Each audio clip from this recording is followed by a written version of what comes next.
इंसान की कल्पना करने और विश्वास करने की क्षमता ही तय करती है कि हम क्या हासिल कर सकते हैं। क्या आपने कभी सोचा है कि एक साधारण विचार सब कुछ बदल सकता है? कैसे कुछ एक साथ इतना सच्चा और विरोधाभासी हो सकता है? जब दिन बिना किसी लक्ष्य के शुरू होता है तो वह बेकार सा लगने लगता है। घंटे बीतते जाते हैं, काम बढ़ते जाते हैं और अंत में बहुत मेहनत करने के बावजूद बहुत कम प्रगति होती है। सुबह उठकर एक स्पष्ट लक्ष्य निर्धारित करना अंधेरे में एक प्रकाश स्तंभ जलाने जैसा है। यह आपके कदमों का मार्गदर्शन करता है, आपको विचलित होने से बचाता है और अप्रत्याशित परिस्थितियों का सामना करने पर भी आपके मन को दृढ़ रखता है। नेपोलियन हिल इसे समझते थे और रोजाना करते थे। उनका मानना था कि जिस तरह एक वास्तुकार को एक खाका चाहिए, उसी तरह हर व्यक्ति को दिन के लिए एक योजना चाहिए। और यह योजना जटिल होने की जरूरत नहीं है। बस एक ही लक्ष्य चुन लीजिए जिसके पूरा होने से आपका दिन सार्थक हो जाए। कल्पना कीजिए कि आप उठते हैं, 2 मिनट का समय निकालते हैं, कागज और कलम लेते हैं और लिखते हैं, आज मैं वह महत्वपूर्ण कॉल करूंगा जिसे मैं टाल रहा था। यह सरल है लेकिन प्रभावी है। किसी भी अन्य काम से पहले यह इरादा निर्धारित करने से दुनिया अपनी प्राथमिकताएं थोपने से रुक जाती है। और यहां एक महत्वपूर्ण बात है, यह केवल उत्पादकता के बारे में नहीं है बल्कि आत्मनियंत्रण के बारे में है। अधिकांश लोग दिन के प्रति प्रतिक्रिया करते हैं, मोबाइल, संदेश, दूसरों की जरूरतें। ऐसा करके वे अपने जीवन का नियंत्रण संयोग पर छोड़ देते हैं। क्या आपने कभी गौर किया है कि सुबह की एक छोटी सी समस्या पूरे दिन के मूड को कैसे प्रभावित कर सकती है? यह दिशाहीनता है। अपने लक्ष्य की घोषणा करने से एक प्राकृतिक फिल्टर बन जाता है।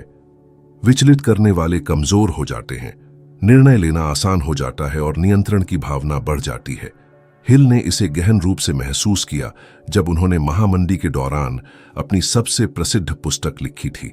आर्थिक स्थिति भयावह थी, भविष्य अंधकारमय था, लेकिन वे रोजाना कुछ पन्ने लिखने की अपनी प्रतिबद्धता को बनाए रखते थे। बाहरी अराजकता के बावजूद उनकी सुबह की प्रतिबद्धता उन्हें केंद्रित रखती थी। शायद यही बहुतों को चाहिए, एक छोटी सी लेकिन अटल प्रतिबद्धता। इस प्रक्रिया को अपनाने से सबसे अस्त व्यस्त दिनों में भी जीत की भावना होती है। यह लक्ष्य संज्ञानात्मक अधिभार के खिलाफ एक ढाल की तरह काम करता है। यदि बाकी सूची बाद के लिए रह जाती है तो आवश्यक कार्य पहले ही हो चुका होता है। यह एक अदृश्य मांसपेशी, अनुशासन की मांसपेशी को मजबूत करने जैसा है। समय के साथ आपके पास अधिक उत्पादक दिन और अधिक आत्मविश्वास होगा। यह केवल इस बारे में नहीं है कि आप क्या करते हैं, बल्कि इस बारे में है कि आप अपने साथ किए गए वादों को पूरा करके कौन बनते हैं। तो कल किसी भी स्क्रीन से पहले, दुनिया की भागम भाग से पहले एक ही लक्ष्य चुनें। इसे लिख लीजिए, जोर से पढ़िए, इसे पूरा होते हुए देखिए। शुरू करने से पहले ही एक विजयी दिन की संतुष्टि का अनुभव कीजिए। इसे हर रोज दोहराइए। आप देखेंगे कि आप केवल दैनिक लक्ष्य निर्धारित नहीं कर रहे हैं, बल्कि एक जागरूक और लक्षित भविष्य का निर्माण कर रहे हैं। दिन की शुरुआत आगे आने वाले दिन को ढालती है। यदि आपके पहले शब्द थकान, शिकायत या निराशावाद के हों, तो आपका मस्तिष्क ऐसी स्थितियों की तलाश करेगा जो इस कथन की पुष्टि करे। जागने पर अपनी मनोवृत्ति को सचेत रूप से बदलना दुनिया को देखने के तरीके को बदलने जैसा है। यह समस्याओं को नजरअंदाज करने के बारे में नहीं है, बल्कि जानबूझकर अपने मानसिक स्तर को चुनने के बारे में है। जागने पर बहुत से लोग दायित्वों, खातों, दबावों के बारे में सोचने की आदत में पड़ जाते हैं। यह केवल मनोवैज्ञानिक नहीं है। अध्ययनों से पता चलता है कि सुबह की नकारात्मक भावनाएं 12 घंटे तक की उत्पादकता को प्रभावित कर सकती हैं, जिससे न केवल आपका प्रदर्शन प्रभावित होता है, बल्कि लोग आपको जिस तरह से देखते हैं वह भी प्रभावित होता है। अब विपरीत कल्पना कीजिए, आप उठते हैं और उठने से पहले ही आप अपने दिमाग को कुछ सकारात्मक चीजों से भरने का फैसला करते हैं। यह एक साधारण वाक्य हो सकता है, जैसे मैं जो कुछ भी दिन लेकर आएगा उसके लिए तैयार हूं, या आज मैं तरक्की करना चुनता हूं। यह आपके अवचेतन मन को फोकस और आत्मविश्वास का आदेश भेजता है और शरीर प्रतिक्रिया करता है। आपकी मुद्रा बेहतर हो जाती है, सांसें गहरी हो जाती हैं और नजरिया व्यापक हो जाता है। इस तरह के समायोजन मस्तिष्क रसायन विज्ञान को बदल देते हैं। डोपामाइन और सेरोटोनिन जैसे न्यूरोट्रांसमीटर को मुक्त करते हैं। नेपोलियन हिल ने हमेशा किसी भी उपलब्धि के आधार के रूप में मानसिकता पर जोर दिया। एक करोड़पति व्यवसायी क्लेमेंट स्टोन ने दैनिक सकारात्मकता के इस दर्शन को अपनाया और अपनी सफलता का एक हिस्सा इस प्रक्रिया को दिया। वे उठते और कुछ ऐसा ढूंढते जो उन्हें उत्साहित करे, भले ही वह सिर्फ एक और दिन हो। यह उत्साह उन्हें अवसरों के लिए तैयार करता था, जबकि अन्य अभी भी उदासीन थे। एक साधारण इशारा या विचार मूड बदल सकता है। एक गाना सुनना, एक सुखद पल याद रखना या एक सकारात्मक परिणाम की कल्पना करना ऐसे बीज हैं जिन्हें जड़ें जमाने के लिए रोजाना बोने की जरूरत होती है। निश्चित रूप से अधिक कठिन दिन भी होंगे। सुबह जब शरीर बिस्तर पर रहना चाहता है और मन छोड़ने के कारण ढूंढता है, ऐसे दिनों में यह प्रक्रिया और अधिक मूल्यवान हो जाती है। जब आसान हो तो सही रवैया चुनना ताकत नहीं बनाता, जब मुश्किल हो तो चरित्र बनाता है। यह एक मांसपेशी को प्रशिक्षित करने जैसा है। अधिक प्रतिरोध, अधिक ताकत। इसलिए कल मोबाइल या कार्यों से पहले अपने आप से वादा करें। कुछ सेकंड के लिए खुद को तैयार, इच्छुक और सक्षम महसूस करें। इसे मानसिक रूप से या जोर से दोहराए जो इस निर्णय को मजबूत करे। उठने पर इस ऊर्जा को बनाए रखें। समय के साथ यह सुबह की सकारात्मकता एक प्रयास नहीं रह जाती है और आपका हिस्सा बन जाती है। इस बिंदु पर आप देखेंगे कि आप केवल अपने दिनों को नहीं बदल रहे हैं, बल्कि अपने जीवन को पुनर्निर्देशित कर रहे हैं। जिस तरह से आप सुबह खुद से बात करते हैं, वह न केवल आपके दिन को बल्कि आपके भविष्य को भी ढालता है। शब्द मन में बोए गए बीज हैं और आप जो बार बार बोते हैं वह बढ़ता है, चाहे वह मजबूत करने वाला हो या कमजोर करने वाला। जब आप उठते हैं और कहते हैं कि आप थके हुए हैं, कि कुछ भी सही नहीं होगा, तो आप अपने अवचेतन मन को ऐसे सबूत खोजने के लिए स्पष्ट निर्देश दे रहे हैं जो इस दृष्टिकोण की पुष्टि करें। बहुत से लोग बिना जाने नकारात्मक पैटर्न दोहराते हैं। वे बिस्तर से उठने से पहले ही हार के आदेशों से मन को भर देते हैं। आत्म सुझाव इसके विपरीत है। यह मस्तिष्क को उन परिणामों को खोजने और बनाए रखने के लिए सचेत रूप से प्रोग्राम करने का कार्य है जो आप जो चाहते हैं उसके अनुरूप हों। नेपोलियन हिल ने इस सिद्धांत का गहन अध्ययन किया और महसूस किया कि यह केवल सकारात्मक सोच के बारे में नहीं है, बल्कि शब्दों और चित्रों की जानबूझकर पुनरावृत्ति के बारे में है, जब तक कि वे आपकी पहचान का हिस्सा न बन जाएं। अवचेतन सच्चाई पर सवाल नहीं उठाता, वह वास्तविक के रूप में स्वीकार करता है जिसे दृढ़ विश्वास के साथ दोहराया जाता है और व्यवहार, निर्णय और प्रतिक्रियाओं को इस प्रोग्रामिंग के अनुरूप बनाने के लिए निर्देशित करना शुरू कर देता है। सोचिए कि आपने कितनी बार कहा है कि आप नहीं कर पाएंगे और कोशिश करने से पहले ही हार मान ली। कल्पना कीजिए कि इन वाक्यों के बजाय आप आत्मविश्वास से कहें कि आप सक्षम हैं, आप तैयार हैं और आप जो चाहते हैं उसे प्राप्त करने का एक तरीका खोज लेंगे। मैं दृढ़ हूं या मैं किसी भी चुनौती का समाधान ढूंढता हूं जैसे बयानों को दोहराकर आप संदेह होने पर भी इस पहचान के अनुसार कार्य करना शुरू कर देते हैं। यह एक अदृश्य मांसपेशी को प्रशिक्षित करने जैसा है जो समय के साथ मजबूत होती जाती है। हिल ने इसे महत्वपूर्ण क्षणों में, विशेष रूप से वित्तीय कठिनाइयों और अस्वीकृति के साथ लागू किया। उन्होंने न केवल अपने कथनों को लिखा, बल्कि उन्हें रोजाना, भावना और स्पष्टता के साथ दोहराया, जब तक कि मन उन अवसरों को देखना शुरू न कर दे जहां पहले केवल बाधाएं थीं। इस आदत से केवल उन्हें ही फायदा नहीं हुआ। मोहम्मद अली जैसी हस्तियों ने, जो मैं सबसे बड़ा हूं दोहराते थे, ने बड़ी उपलब्धियों के लिए ईंधन के रूप में आत्म सुझाव का इस्तेमाल किया। शायद आपको लगे कि यह आत्म धोखा है, लेकिन ऐसा नहीं है। यह मानसिक तैयारी है। जिस तरह एक एथलीट अपने शरीर को गर्म करता है, उसी तरह आत्म सुझाव प्रदर्शन के आदर्श स्तर के लिए मन को गर्म करता है। यह प्रक्रिया सरल है। 3 से 5 छोटे वाक्य चुनें जो दर्शाते हैं कि आप कौन बनना चाहते हैं या आप क्या हासिल करना चाहते हैं। जागने पर आईने में अपनी आंखों में देखें और उनमें से प्रत्येक को दृढ़ता से दोहराएं, ऐसा महसूस करते हुए जैसे यह पहले से ही सच है। बड़बड़ाए नहीं, भावना के साथ बोलें, जैसे आप एक अपरिहार्य वास्तविकता का वर्णन कर रहे हों। पहले कुछ दिनों में यह अजीब या असहज लग सकता है। आपको लग सकता है कि आप किसी ऐसी चीज पर जोर दे रहे हैं जिस पर आप पूरी तरह से विश्वास नहीं करते हैं। लेकिन यहीं से परिवर्तन शुरू होता है, क्योंकि दैनिक पुनरावृत्ति आपकी धारणा को फिर से प्रोग्राम करती है और धीरे धीरे आपके कार्य उन शब्दों को दर्शाते हैं जिन्हें आपने चुना है। और एक दिन बिना जाने आप देखेंगे कि वे वाक्य जो शुरू में बयान थे, वे आप वास्तव में कौन बन गए हैं इसका वफादार विवरण बन गए हैं।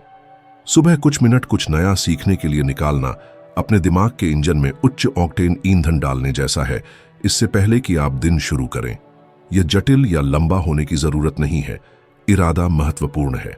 यह किसी पुस्तक का एक अनुच्छेद, एक प्रेरक ऑडियो का एक अंश या एक ऐसा विचार भी हो सकता है जो आपके विश्वासों को चुनौती दे। यह आदत आपके मस्तिष्क को लगातार विकसित करती रहती है, ठहराव को रोकती है और आपके निर्णय लेने की क्षमता को बढ़ाती है। नेपोलियन हिल का मानना था कि असली धन केवल पैसे में नहीं, बल्कि अवसरों को पहचानने और उनका लाभ उठाने के लिए प्रशिक्षित मन में होता है। 20 से अधिक वर्षों तक उन्होंने सैकड़ों सफल लोगों का साक्षात्कार लिया, ऐसे पाठों को आत्मसात किया जिन्होंने उनके सिद्धांतों को ढाला। हिल यह नहीं चाहते थे कि ज्ञान उन तक पहुंचे, वे इसे सक्रिय रूप से रोजाना अपनी दिनचर्या के हिस्से के रूप में खोजते थे। इस प्रतिबद्धता ने उन्हें 13 मौलिक सिद्धांतों को संकलित करने की अनुमति दी, जिसने दुनिया भर में लाखों लोगों को प्रभावित किया। और यहां एक महत्वपूर्ण बात है, सुबह सीखने का किसी अन्य समय सीखने से अलग प्रभाव पड़ता है। इस समय में आपका मन अधिक तरोताजा होता है, बाहरी मांगों से कम भारित होता है, जिससे सामग्री की अवधारण और समझ में आसानी होती है। इसके अलावा एक सूक्ष्म भावनात्मक प्रभाव होता है। अपने विश्व दृष्टि का विस्तार करके दिन की शुरुआत करने से प्रगति की भावना पैदा होती है और इससे आने वाली चुनौतियों का सामना करने के लिए आपका आत्मविश्वास बढ़ता है। शायद आप कहेंगे कि आपके पास समय नहीं है, लेकिन समय है। इसकी रक्षा करने की जरूरत है। 5 मिनट का केंद्रित पढ़ना या सक्रिय रूप से सुनना एक विचार बोने के लिए पर्याप्त है, जो आपके काम करने के तरीके को पूरी तरह से बदल सकता है। और यह आवश्यक नहीं है कि यह सीखना सीधे आपके काम या तात्कालिक लक्ष्यों से जुड़ा हो। कभी कभी सबसे परिवर्तनकारी ज्ञान वह होता है जिसका पहली नजर में आपके द्वारा किए जाने वाले काम से कोई लेना देना नहीं होता है। यह अप्रत्याशित संबंध, मूल विचार और पुरानी समस्याओं के रचनात्मक समाधान बनाता है। इसे लागू करने का एक अच्छा तरीका है कि आप अपनी सुबह के लिए एक विशिष्ट सामग्री चुनें। यह एक किताब हो सकती है जिसे आप केवल इस समय पढ़ते हैं, या एक शैक्षिक सामग्री का चैनल हो सकता है जिसका आप रोजाना अनुसरण करते हैं। रहस्य निरंतरता है। हफ्तों और महीनों के दौरान आप देखेंगे कि आप अधिक तैयार, स्पष्ट और अधिक तेज समझ के साथ हैं। और यहां एक साधारण चुनौती है, 7 दिनों के लिए अपनी सुबह के कम से कम 5 मिनट कुछ नया सीखने के लिए समर्पित करें। यह संचार की तकनीक, वित्तीय अवधारणा, इतिहास का पाठ या दार्शनिक चिंतन हो सकता है। इस अवधि के अंत में अपनी बातचीत, आने वाले विचारों और विभिन्न विषयों से निपटने के लिए आप कितने अधिक आत्मविश्वास से महसूस करते हैं पर ध्यान दें।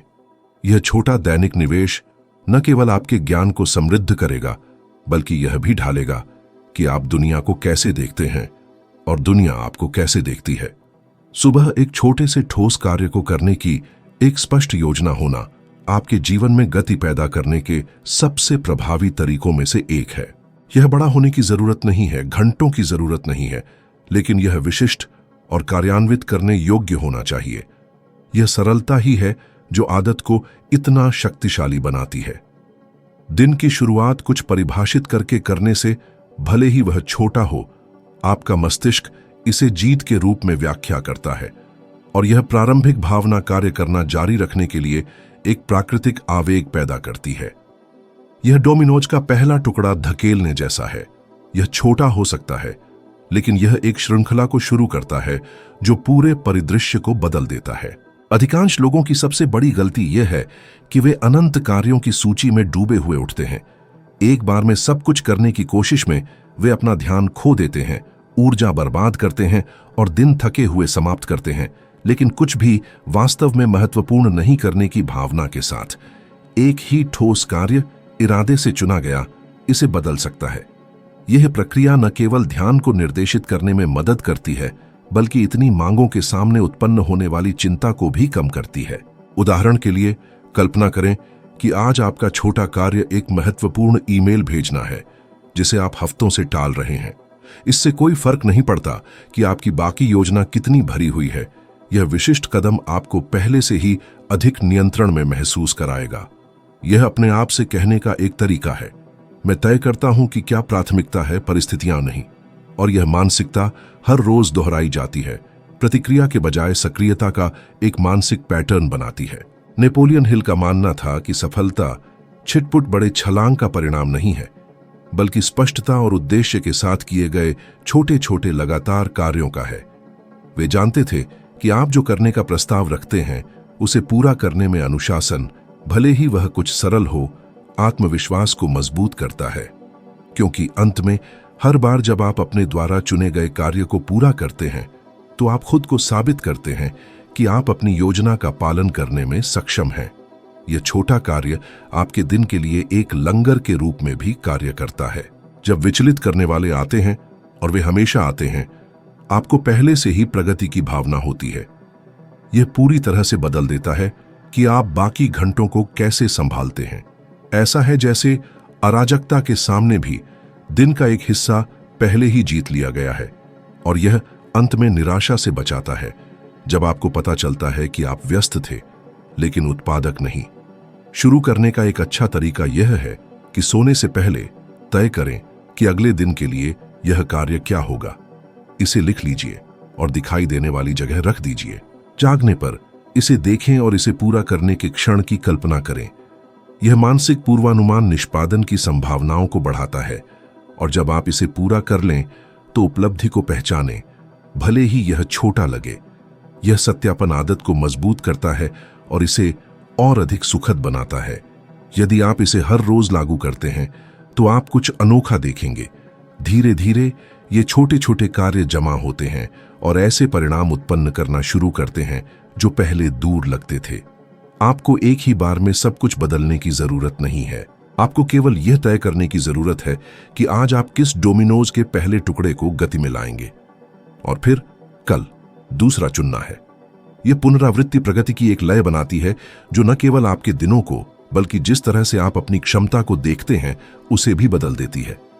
अपनी सुबह की दिनचर्या को कृतज्ञता के क्षण या उस सफलता की स्पष्ट कल्पना के साथ समाप्त करना जिसे आप हासिल करना चाहते हैं, दिन शुरू होने से पहले ही उसके ऊपर सकारात्मक ऊर्जा की मुहर लगाने जैसा है। यह आदत बहुतायत की मानसिक स्थिति बनाती है, न कि कमी की। जब आप जानबूझकर यह पहचानना चुनते हैं कि आपके पास पहले से क्या है, या आप जो हासिल करना चाहते हैं उसकी विस्तार से कल्पना करना, तो आप अपने मस्तिष्क को यह संदेश भेजते हैं कि आप नियंत्रण में हैं और एक स्पष्ट उद्देश्य है जो हर कार्य का मार्गदर्शन कर रहा है। यह आपके मन और भावनाओं को संरेखित करने का एक तरीका है ताकि बाकी दिन उसी आवृत्ति पर रहे। कृतज्ञता सरल होने के बावजूद गहराई से परिवर्तनकारी है। जब आप कुछ सेकंड के लिए रुकते हैं और 3 चीजों के बारे में सोचते हैं जिनके लिए आप आभारी हैं, तो कुछ बदल जाता है। यह सिर के ऊपर छत होना, बिना कठिनाई के सांस लेना, आपके आसपास लोग होना, या फिर से कोशिश करने के लिए एक और दिन होना भी हो सकता है। ऐसा करने पर आप ध्यान उस चीज से हटाते हैं जो नहीं है और उस पर रखते हैं जो पहले से ही अच्छा है, और यह चुनौतियों पर प्रतिक्रिया करने के तरीके को बदल देता है। एक आभारी मन उन अवसरों को देखता है जहां पहले केवल समस्याएं दिखाई देती थीं। सफलता की कल्पना करना भी एक शक्तिशाली उपकरण है। यह किसी असंभव चीज की कल्पना करने और आकाश से गिरने की प्रतीक्षा करने के बारे में नहीं है, बल्कि यह मानसिक रूप से आप जो चाहते हैं उसके एक स्पष्ट और यथार्थवादी परिदृश्य को बनाने के बारे में है। ऐसी भावनाओं को महसूस करते हुए जैसे आपने इसे पहले ही प्राप्त कर लिया हो। यह मस्तिष्क को आने वाले अवसरों को पहचानने और उन पर कार्य करने के लिए तैयार करता है।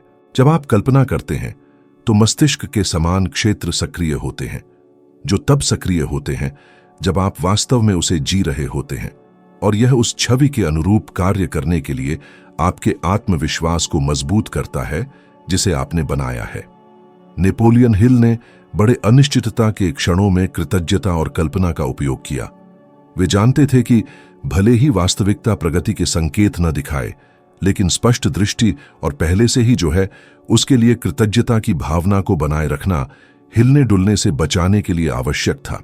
ऐसा है जैसे यह प्रक्रिया एक मूक ईंधन है जो उन्हें चलते रहता है, भले ही चारों ओर सब कुछ उन्हें रोकना चाह रहा हो। आप इसे बहुत ही सरल तरीके से आजमा सकते हैं। जैसे ही आप अपनी सुबह के अन्य चरणों को पूरा करते हैं, कुछ सेकंड के लिए अपनी आंखें बंद करें और उन 3 चीजों को याद करें जिनके लिए आप आभारी हैं। इसके बाद अपने दिन के एक दृश्य की कल्पना करें जो ठीक वैसा ही हो जैसा आप चाहते हैं। माहौल, लोगों की आवाज का लहजा, आपकी मुद्रा, अंतिम परिणाम को महसूस करें। प्रक्रिया में जल्दबाजी न करें, अपने आप को इस मानसिक अनुभव को जीने दें। समय के साथ यह प्रक्रिया एक ठोस भावनात्मक आधार बनाती है। आप कम प्रतिक्रियाशील, अधिक केंद्रित और अपनी पसंद के प्रति अधिक जागरूक बन जाते हैं। और इसका मतलब यह नहीं है कि आपको समस्याएं नहीं होंगी, बल्कि इसका मतलब है कि आप स्पष्टता खोए बिना उनका सामना करने के लिए बेहतर तैयार होंगे। यदि आप इसे एक आदत बना लेते हैं तो आप देखेंगे कि सबसे कठिन दिनों में भी हमेशा धन्यवाद करने के लिए, कुछ और अपने दिमाग में जीवित रखने के लिए एक लक्ष्य होता है। कृतज्ञता और कल्पना का यह संयोजन एक साथ रोपण और सिंचाई करने जैसा है। आप पहचानते हैं कि क्या पहले ही बढ़ चुका है और क्या अभी भी खिलना है, उसे पोषित करते हैं। यदि आप यहां तक पहुंचे हैं तो आप पहले ही समझ गए होंगे कि हम अस्पष्ट विचारों या सतही सलाह के बारे में बात नहीं कर रहे हैं। मैंने आपके साथ जो भी कदम साझा किया है उसे व्यवहार में लागू करने के लिए, आपके जीवन में वास्तविक और स्थायी परिवर्तन लाने के लिए सोचा गया है। मैं यहां मनोरंजन के लिए नहीं हूं, मैं परिवर्तन लाने के लिए, आपको पुनरावृत्ति से बाहर निकलने और अपने भाग्य का नियंत्रण लेने के लिए चुनौती देने के लिए यहां हूं। और अगर यह आपके लिए मायने रखता है तो यहीं रुके नहीं। आपकी स्क्रीन पर अभी एक अगला वीडियो आ रहा है जो इस प्रक्रिया को और गहराई से समझाएगा और ऐसे उपकरण प्रदान करेगा जो आपके स्तर को ऊंचा उठा देंगे। उस पर क्लिक करें और आइए एक साथ आगे बढ़ें, क्योंकि मैं आपका इंतजार कर रहा हूं ताकि हम इस विकास का निर्माण जारी रख सकें।